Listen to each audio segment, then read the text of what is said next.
vintage finds. So I have edited out and taken a very small selection of all of my amazing vintage finds that I have acquired over the years. And with each one, I just want to make a point.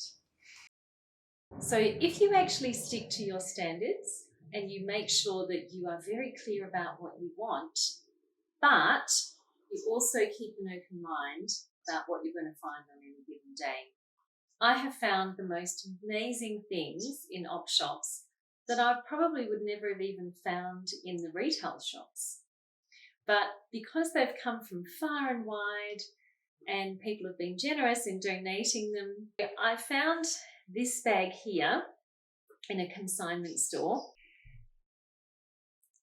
It's silver, it's shimmery, it's leather, and it has this beautiful rose detail.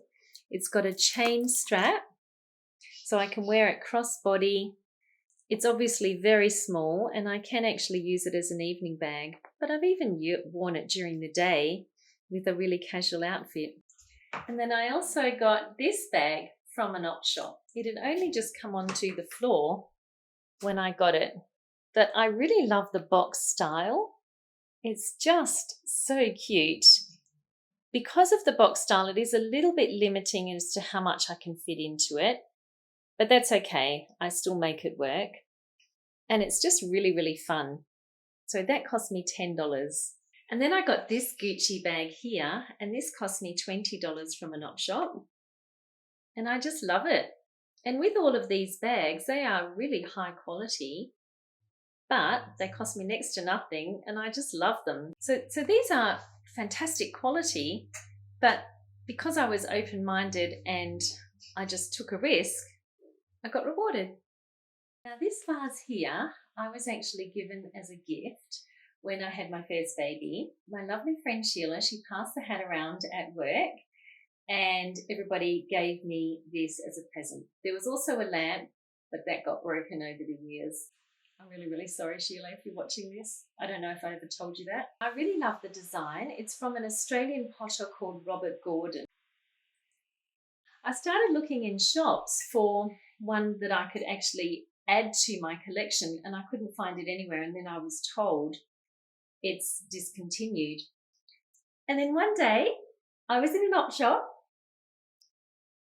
and to cut a long story short, after 30 years, this is my collection, and you can see the original one is right up the back there.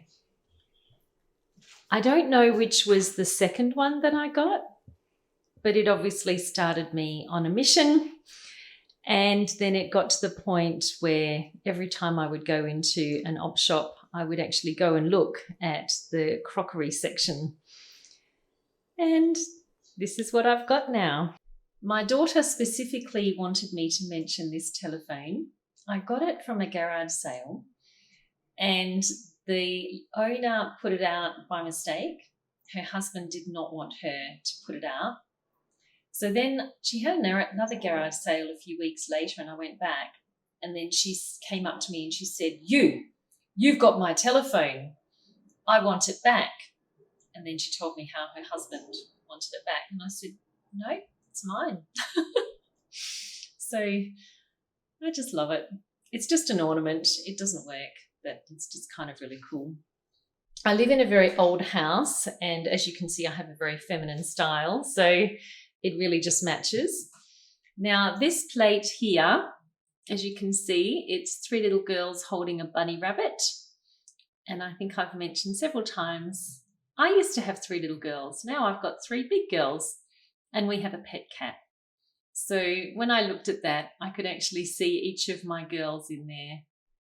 And obviously it's a very old-fashioned image, but yeah, just really, really sweet. So I had to get that. That was $1 in an op shop.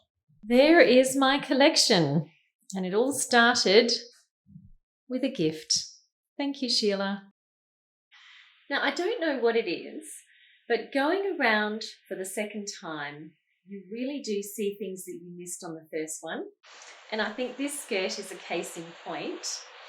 This skirt cost me $3, and it is designer. It's from a brand called Colour Power. And the design of it, the fabric composition, the construction, it just blows my mind. And it is such an interesting skirt. And I found it on the second time round. For whatever reason, I think when you first go into an op shop, and I wouldn't even say it's overwhelming because they are really well set up. They are looking like a boutique, a lot of them. I really take my hat off to them with how well they set up the floor. But I think because everything is a one-off, you do miss things. And so I've just trained for myself that I actually go around the second time. And I found this on the second time around. Sometimes we do make mistakes when it comes to buying things from op shops, and I certainly have. And I think it's the lure of it being a one-off and also of it being so affordable. You can tend to make the mistake of buying things that you don't really want, especially if you've been looking for something like that item for a while and you haven't been able to find it in the retail shops. Then when you see it in an op shop, you know there's no time for indecision. So you just tend to buy it. And I certainly did that with this top. Emperor's New Clothes, I know.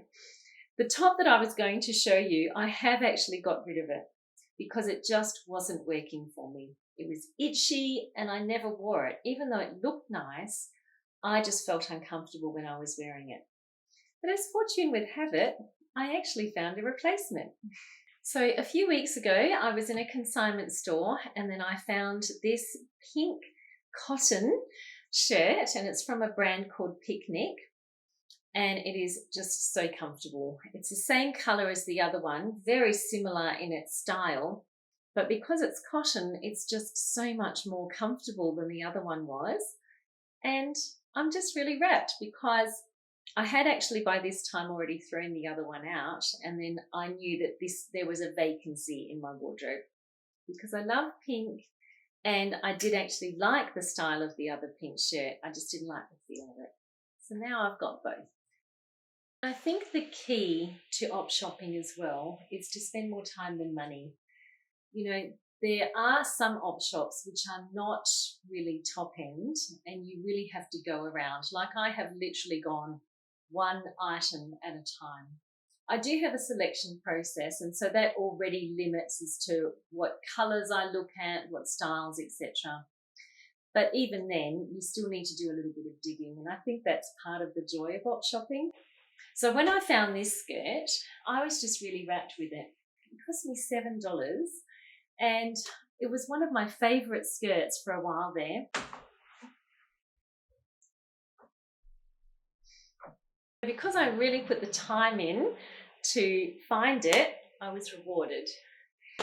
So this pair of shorts here are from an Australian designer called Sass and Bide, and they are just magnificent. I remember when they burst onto the scene and they just blew us all away. So I don't know if you're in another country other than Australia if you know about Sass and Bide, but certainly check them out. So these shorts here are a sort of a silver grey, and I really liked the sheen of them. They are a silk polyester blend, I think they are. They are one size bigger, but I think that really works for shorts. I think if they had have been the same size, they would have been too tight. So I really like the way that they fall. And I just found them in an obscure little ob shop just from doing this, going one by one through the rail. Now, because op shops are run by volunteers, they obviously just don't have the manpower to be able to wash everything and to be able to mend things. So you do have to be prepared to bring things home and do a few alterations. I always wash everything as soon as I bring it home, but sometimes even to take a stain out. So this skirt is a case in point. It is a silk skirt.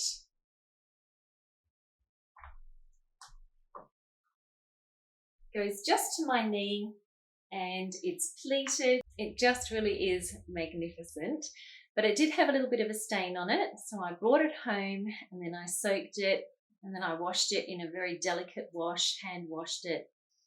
Stain disappeared, but it was also just a little bit big So I did actually put some darts in, and I took it in a little bit in the waist. So if you are prepared to just put a little bit of time in, you can find some absolute treasures. And I really do love this skirt. I wear it a lot. It just has got everything. It just falls to the knee. So it's just a really nice length. I can even wear knee-high boots with it. And I just love the way it feels, the way that it flows. I can wear it trans-seasonally. But yeah, this is just a really beautiful skirt. And it cost me $15 for a white silk skirt. So this dress I also found in an op shop. It was from Zara, and I really liked everything about it. I like the fact that it's so muted and neutral. It's very soft on the eye, and I really do like neutrals. I think this is probably the first dress that really made me think, I get the whole neutral thing now. But when I first saw it in the shop, it had dark contrasting buttons, and I didn't like that because I felt like it was jarring with it. So then what I did was I went to Spotlight, which is a haberdashery store here in Australia, and then I just swapped out the buttons, and just fantastic. And this just makes it my own now. It's not like I'm wearing a stock standard Zara dress. I'm actually wearing something that is unique to me. So I have found that just by changing buttons up, changing the belt, doing something, it just makes it even more unique, because you wouldn't find this in the shops anymore. Not this particular dress. And then I've actually given it my own spin by also changing the buttons. Now, I'm a big believer in that you know straight away. Don't try to force it. And when I tried on this dress, I was just like, wow, I just love it. It's a knit dress, so it's so comfortable. It's a classic Breton style, and it's a cotton knit, so it's really lightweight. I can even wear it in trans-seasonally, probably not summer, certainly not in Perth anyway. But it just has this little bit of interesting detail here with the motif. So you can see there's a little bit of glitter there. It just gives a little bit of an interesting spin. So I have tried things on, and I'm standing there and I'm like, I don't know, or maybe I could. Maybe if I do this, it could make it work. And now I just know, nope, if it's not fantastic straight away, it's never going to be fantastic. That's not talking about alterations that I can actually make. I'm talking about almost like when I think I need to change me in order for the outfit to work. So I just think you've got to just know straight away, if you're standing there with this indecision thinking, well, I don't normally wear anything like this, but maybe this time I'll make an exception. I have just learnt, no, we all have our own style. So just celebrate that and go with it. I think belts are wonderful accessories, and I do purposely go over to the belt section and have a look whenever I'm in an op shop. Just because they're unusual. They are a little bit more affordable, obviously, but I find what's in the shops is just to be so bland most of the time. I'm so uninspired by what I see just in the high street, just the mainstream bread and butter shops. I just think, is this as good as it gets? So whenever I do actually see an interesting belt, and then I always think to myself, what will it go with? And this white dress is just fantastic. It's a perfect belt kind of dress. But that's what I thought about when I saw these three belts, was what will it go with? And I have really been surprised at how much they have gone with different items. Obviously, they go with this white dress here. And then this belt also goes with this white dress. I just love this belt. This is a Country Road one. It's really thick leather. It's so comfortable. I love the plait design. I love the tone, like the tan tone. Honestly, I have just worn this so much, far more than I even thought I would. And it was just such a marvellous find. And then this belt here is from Veronica Main. It's very unusual. It's got a snake print, but I just really love it. I just love a thick belt because I've got quite a long torso, and I do prefer my tops to be more fitted. I prefer to be looser on the lower half and then fitted on the top. So I find that I get a lot of wear out of these kind of belts. Yeah. I think another wonderful thing about vintage shopping is it is an affordable risk. It's an affordable way to actually be a little bit adventurous and to just step out a little bit of your comfort zone. I feel like in this video, it sounds like I'm contradicting myself. It's just because everything is so nuanced, and I do hope that you're still getting what I'm saying. So I've told the story about this dress before. When I walked into the consignment store on this particular day, there was a 2-for-1 offer, and I only found one thing. So then Jacqueline, the store owner, she said, you can get one more thing and it'll cost you nothing. So I said, okay. I found this, it was a size too big. I adjusted it. Have a look at my alterations and adjustments video and then you'll get a little bit more of the lowdown on it. But I am so pleased with this dress. And surprise, surprise, when I first wore it to work, a colleague who's in her 20s actually complimented me on this. I'm like, wow, I really have made it. If someone in their 20s is actually complimenting me on this outfit. But yeah, I really like it. It's a shirt dress, which is not normally my vibe, but I really like it. And I think because, as I said, in the course of actually altering it, I knew what it was that I wanted. And so I made it fit me. And now I know what I need to look for in a shirt dress. But this was a really great find. And because it is actually a burgundy, it's still got a base colour, but it's not black. It just ticks so many of the boxes and I'm just really, really happy with it. Now you can train yourself to spot a bargain. So I have developed the eye for spotting a bargain. I am renowned for it now.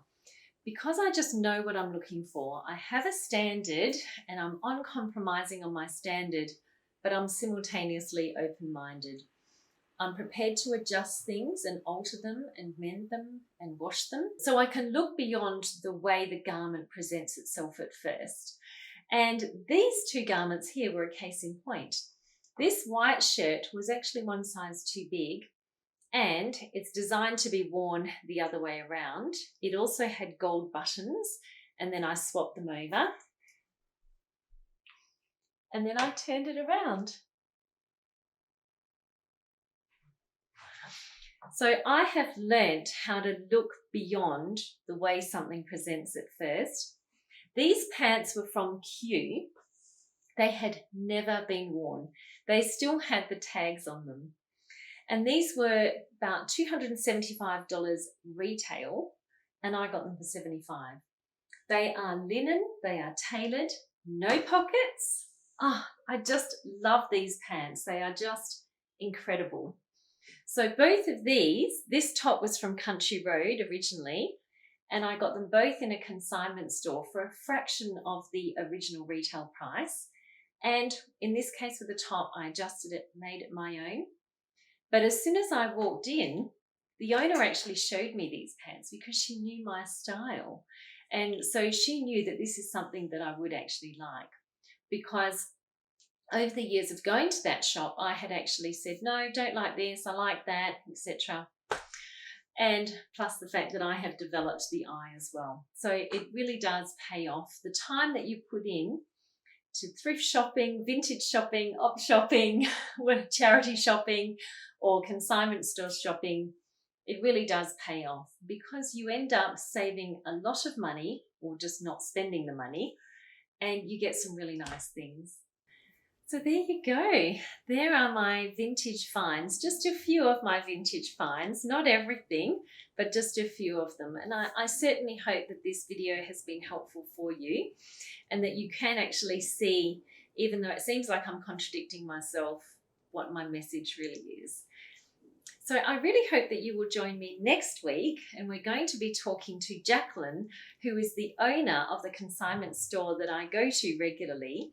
It is called Merry Go Round. I will link it below, so check out the website before next week.